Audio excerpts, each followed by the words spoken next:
Welcome to Driven, the Unscripted Success podcast, with your hosts, Mike Manino and Nareman Hamdan, bringing you insights and stories on achieving personal, professional, and financial success. Hey guys, I'm Nareman Hamdan, and this is Driven Unscripted Success podcast. You can follow us and like us on YouTube, Spotify, and iTunes. We've got a great guest on today. We have Cameron Tope. He is the founder of Emerson Property Management. It's an award-winning property management company based in Houston, Texas. How are you? How are you doing, Cameron? Good. Thanks for having me on. Appreciate it. Looking forward to it. Appreciate you coming on. And you are all the way in beautiful San Diego. Yes. Yep. Early morning here, but yeah, it's a beautiful place. We talked about a little before the recording, and we've really been out here about 3 years. And obviously, it was a big transition with the business, but it's been a great move. Sure. Where did you live beforehand? I'm originally from Ohio, born and raised, and then lived in Texas in Houston for about 10 years, a little over 10 years. Was doing engineering and then property management, and then moved out here 3 years ago. Very cool. I have my sister lives in Strongsville, right outside of Cleveland area. Oh, yeah. Yeah. Very familiar with it. Yeah. She loves it out there. We're originally from Michigan, and she's been out there, God, over 20 years now. Oh, yeah. So she's settled in. She's not going anywhere. So why don't we kick things off with giving us a snapshot of your business right now, what you do and what your company does?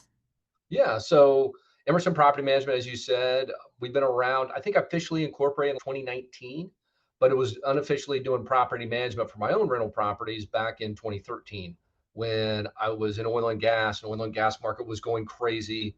So I was looking for what should I do? I got $40,000 of student loans. I'm nervous. And it's like student loans don't go away in a bankruptcy. And it was just like, I'm a petroleum engineer by training. So it wasn't like mechanical engineers and chemical engineers have a little bit more flexibility where it's like petroleum, you are going in oil and gas and that's it.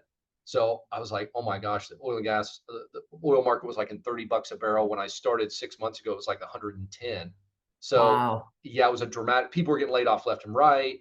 And there were some guys who were super cool about everything. They were just feet up on the desk, weren't worried. And I picked their brain and they said they had bought rental properties. They said, hey, I just bought a handful of properties over the years and it built up 5, 10 paid off doors. And that was their way to smooth out when they would go through a massive layoff. So that was it, really the light bulb kicked on. And when you start looking at real estate, it's not like some of these other asset classes. It feels very simple. It's like, hey, you have a home, people need a place to live, and the desired areas are very attractive, Florida for sure, and people move to them. So it just made a lot of sense to me. And the debt, the financing, 30-year fixed mortgages, but I started buying them and then I couldn't find somebody to manage them. I was trying to got blown off by these massive companies where a guy driving around in a truck was like, I'm not going to do that. I'm not going to do this. I'm not licensed, but this is what I'll charge and what I'll do. So that's where Emerson Property Management came to be. Is I said, I'm going to do it myself, and started having friends and family come up and ask me to manage their properties, and then really started pouring gas on the fire back in 2023. I left oil and gas in 2020.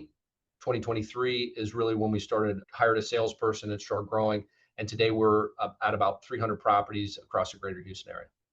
That's fantastic. So are you single family or multifamily? Small multi. We will do some larger, I say larger, we'll do some 8, 9, 10 units if needed, but some of those it's better to do just on-site management, get somebody who lives in the building and confident to show. So we'll do it in rare scenarios, but I'd say 80, 90% of the portfolio is single family. Sure. I'm sure there is a lot of competition in that space. What sets you apart and what comes easy to you that others find challenging? I think one of our core values and one of our differentiators is our operational excellence. So I'm an engineer by training. So I mentioned I was at oil and gas companies. I was at British Petroleum as an engineer. And so, like I mentioned, where real estate made a lot of sense, it was easy to calculate return and, okay, this is a great place to put your money. And then once you get in the business, though, it's all about how do you turn a property? How do you screen a tenant? And so you start building these simple checklists, but now with CRMs for leads and for process workflow systems, there's so much great stuff out there now that we started building processes. So we could have a higher likelihood that we're going to get the same exact quality tenant. We're going to have a really good quick turn. We're going to renew tenants in the same form or fashion. And obviously there's discriminatory and fair housing things that come into play. So you have to have really objective things that you need to do. And I think that really sets us apart is like, I'm in it. I'm still our largest client. I've got just over 30 properties. And I'm really looking at it from an owner's perspective. And when I was just in a meeting last week and they're like, Cam, this is going to cost us X number of dollars per time we do this. And I said, but is it better for the owners or not? And they're like, well, yeah, it would save us about a day on a turn. I said, then that's a moot point. Let's do it. So I think that is really one of the bigger differentiators. I'm still a larger client. I'm not looking to sell this to private equity or sit on a beach and drink Mai Tais, even though I'm in San Diego. It's Right. really want to do a good job. That's great. Obviously, everyone hits a bump in the road every now and then. Can you share a time things didn't pan out for you and how you got through it? You want something from this week or this month? I think Yeah, that, especially in the line of work you're in. yeah. And it's just, I think in business in general, like you're always getting kicked in the teeth and you build, as I was talking about with operational excellence, it's like you build something and then you're like, oh, wow, a tenant provide a fraudulent ID. So now we do some different things to detect that geolocation, things like that nature when somebody's going to show a property. So I think you're always learning. But I think one of the bigger ones that's happened recently is I had to terminate an employee that I thought she had been here 3 years, and I thought she was going to be a lifer, and she did too. And it just came to be that she wasn't really keeping up, and we had outgrown her. We've grown pretty substantially over the past few years, and it was evident that some of the stuff she was providing and not providing was holding us back. And so when you terminate somebody, it is not a fun thing. That is the least favorite part of my job. And so, especially in this economy. So that was actually a decision I had to make earlier in this year. And I guess how you get over that is you just do it. You have to go through, I think it was Winston Churchill that said, if you're going through hell, keep going. And so that was it. It's like, okay, we just got to get this over. It'll be better when it's behind us, but you got to get through it. And I think there's a lot of sandwiches to eat. And some of them don't taste very good, but you just got to eat that frog, as they say. Yeah, absolutely. So, what's a skill or habit you think doesn't get enough credit for contributing to your success? Being able to do the mundane, being able to do the simple stuff that's not flashy. We're not doing a lot of AI build outs right now. I know that is a huge talk, and no matter what business you're in, oh, how do you replace this? How do you replace that? But to me, if I spend weeks or months building out an AI agent that replaces Calendly that saves me $100 a year, that's probably not a good use of my time.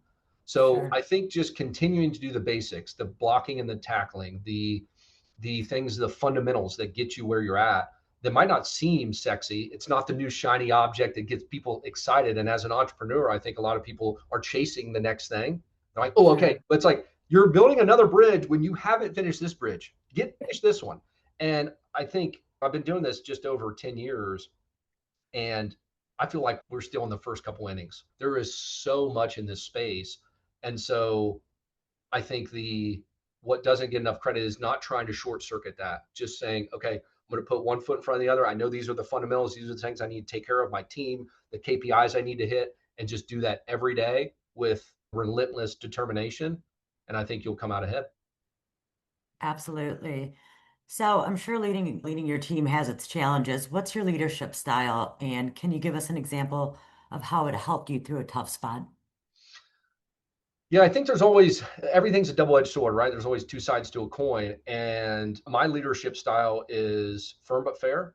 And that's one thing that we say a lot. And we have what we call our KFC expectations, where the K is you hit your KPIs. So those are the objective measures. How quickly are we leasing properties? How quickly are we turning maintenance?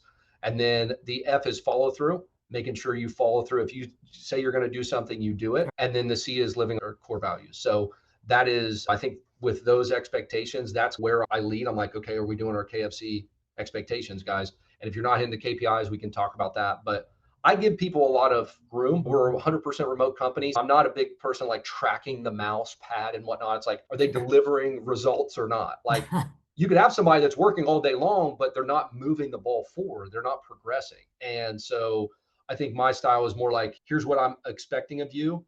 Get there. If you can do it in 6 hours on that 8 hour day and you want to go chill, fine. But I don't think, especially remote people, they get so nervous about, are they working all day or what are they doing? It's like, yeah, hey, I get up and I'll change out the laundry. I'll throw a cup of coffee on. I'll sit on the porch with the dog for a minute. And I think that's some of the luxury of having that. But if you're worried Sure. that somebody's spending all 8 hours of their day doing something, that doesn't even happen in an office environment.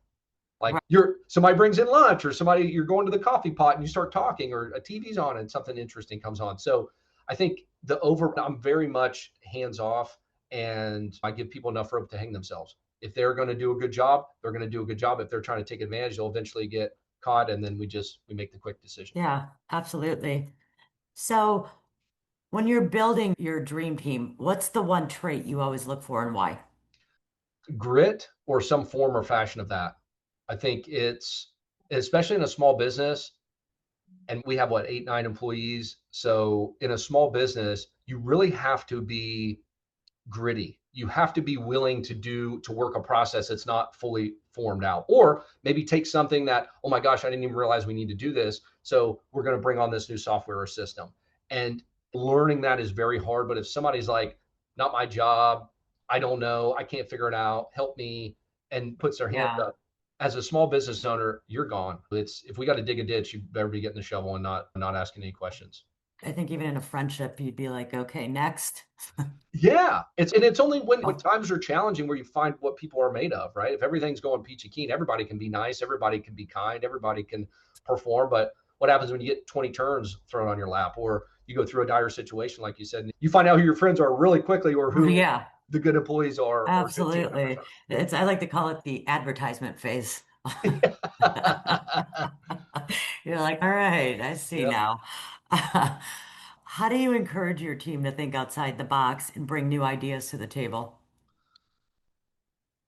So we follow Traction. I don't know if you're familiar with the book, but Gino Wickman, Entrepreneur Operating System, the EOS, and it's very structured in how you're laying out your goals, or what he calls rocks.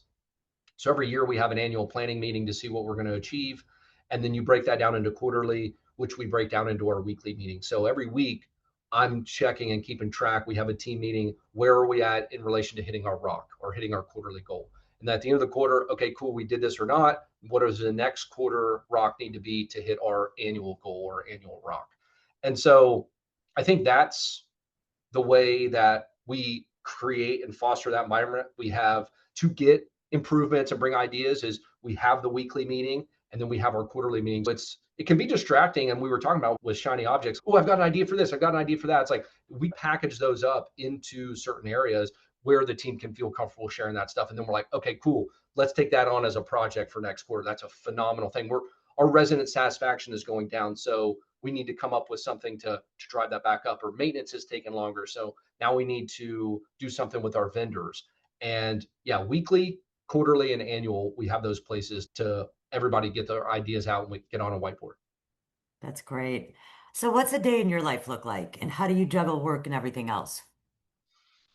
I think it looks a lot differently when you're a 1 or 2 woman show. And I think now that we're 7, 8, 9 employees, it is one of those where a lot of my day is spent helping people, supporting the team in what they're trying to do and what they're trying to accomplish.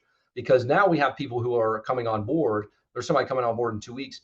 He has never seen the original pieces of this company and why we did the things we did, like why the process is written that way. We bumped our Right. head here. That's why we're maneuvering around this, because we bumped our head, or this is a super high risk. So that's the big thing that I do, is educate and try to teach the team, especially new people, on why we're doing the things we're doing, and teaching them the vision on where we're going, where we're taking this company. And I do get into the weeds every now and then. We have our meetings where we're talking about process stuff, but by and large, it's one-on-ones, checking in with the team, supporting them, helping them understand how we got here, and then where we're going. Great. So you did, this leads me to the next question. You had mentioned the book that you guys follow. Has there been besides that book, a podcast or someone that's really changed your outlook or approach? Traction is a really good one if you're looking for a framework to operate your business. And again, you have weekly, you have an issues list. What are the issues? And you have everything organized. So instead of just fires every day, it's like, okay, we have these boxes where we can compartmentalize issues or improvements, and then we can tackle those all at one time, where everybody's focused instead of, hey, 2 o'clock in the afternoon, can you jump on and help me with this? Not that doesn't happen, but it's just, Sure. you're much more prepared and everybody's in the meeting that needs to be in the meeting. So traction is a huge one to help you operate and has helped us substantially. The other one is E-Myth by Michael Gerber. And that is talking about building a systematizable business instead of trying to build. If you're a good, the analogy he uses in the book is just, if you're a great baker, that might not mean you're great at a baking business. So Okay, got it. so they're different skill sets. Yeah, You're a phenomenal baker, you know exactly the dough and knead this and you're getting up, but it's a different skill set to take that and make that a business, a profitable business. So that was a really good book to help shift your mindset of, a lot of people find stuff they enjoy and then they try to make a business out of it, which is phenomenal. You love what you do, but the risk is you're great at pie baking or baking and you're right. not, you've got to learn the business side of it as well. Sure. Or find a partner that loves pastries and cookies and whatnot, but just doesn't want to be the baker, but wants to scale it for you. Like, Exactly. Yeah. And that's makes the sense. hiring, whether you're hiring people or partnering with somebody, it's like you're hiring or partnering for other skill sets. And that's Right. 100% right. Yep. Absolutely. So, how do you tackle learning new things, especially stuff that's way outside of your comfort zone? I think you're in a never ending journey of learning. And I had a boss tell me a long time ago when I was back at BP, being curious, asking questions. And it was almost that Steve Jobs quote, stay foolish, stay curious. And it's so true. It's like, I feel like every single day, especially as your company grows and you're pulled out of some of the day to day, like I'm not involved in the turnover process. And this morning in our team meeting, we were looking at the turnover. I'm like, man, why are we doing that? Or why did we do that? And their aunt telling me why we did it now. And I'm like, oh, yeah, that makes perfect sense. So I think you're always learning. And I think one thing that's helped me out a lot is not trying to be the smartest person in the room, just being comfortable saying, and especially as a boss, like I don't want to blow smoke and say, oh yeah, I know exactly what we're doing and make a wrong decision. I'm like, hold on, why are we doing that? What's this? And they're like, I'm sure sometimes they think Cameron doesn't know this. But I'm okay with that. I'm okay with not Yeah. being the smartest person in the room. And I think I would rather know and look stupid than act like I know and make a poor decision. So I think especially as you grow and your team develops, you can't help but learn. If you don't, I think feel like you're kind of letting go of the reins and just letting Jesus take the wheel. Yeah, absolutely. Flip a coin, Yeah, more or less. So, what's on the horizon for you? Any big goals or projects you're excited about? I am in the heat of hiring. We are really working on developing our hiring. Again, okay, we had problems with operations, getting that going. Now we've built this great machine, and now it's okay, get the sales team in a good line. And now, my gosh, we got sales and we got doors coming in. Now, how do we hire good people and good talent to help grow the team? I could not work, even if I worked every hour and every minute of the day, I would still not be able to support all the stuff that we do in the team. So you have to help. You have to get help and you have to have a solid team that you trust. So I think that's the next big exciting thing. Over the next 6 months, we've been working. We have plans to work on the hiring. We're actually hiring. We just hired somebody that's starting in a couple of weeks. We got another position out. So I think it's something I'm really excited about is getting good talent, getting people who are better at doing the things that I could do. We think as business owners that, well, only we can do it. It's only something that only I can do, or you care about Right. it a lot, but care doesn't necessarily equal competence. And I've heard the analogy like, I care a lot about my mother. If she was going through surgery, whether that's a thyroid or whatever, I wouldn't be the best person to do that. I might care about her so much, but it doesn't equal competence. It doesn't mean I'm going to be the best one to perform that surgery or help out and medically. So Sure. we have to be mindful of when we hire. And that's the big thing I'm getting at is I have to be mindful that even if they can do it 70, 80, 90% of what I can do, it's worth hiring. And I'm very excited about bringing people on to the team that are excited and good at what they do. And they're better than me. And in a lot of cases, they're better than what I'd be doing because that's their sole focus. They have one or two main goals and objectives instead of, as a business owner, you're spread thin across 10, 20, 30 objectives. Sure. It sounds like things are going well for you in your business. As you're looking towards the future, I'm wondering how do you create passive income is there any other avenues that you create passive income from besides your rentals? Yeah. So when I was at BP, I took advantage of the 401k. I'm a big believer in taking advantage of free money and doing the HSA and certain accounts that are tax advantaged. Because again, Florida's great state for no state income tax, but beautiful state of California has 10, 11, 12, 13%. So yeah, on top of everything else. But the index funds and some of those tax advantage accounts are very lucrative, especially for somebody in a W-2 job. And so I took advantage of those and still invest in passive index funds via my Roth account and brokerage account.